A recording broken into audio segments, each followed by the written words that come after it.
बीच में अपन बात रखना चाहते हैं।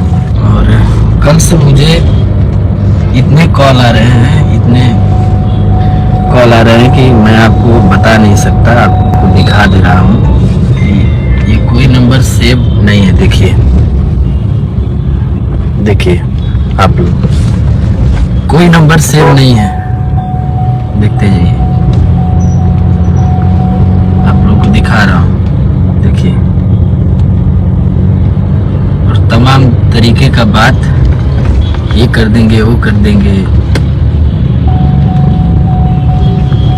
अगर मुझे कुछ भी होता है, कोई भी मेरे साथ अनहोनी होती है, घटना घटती है, तो इसके जिम्मेदार यही लोग हैं, यही लोग होंगे।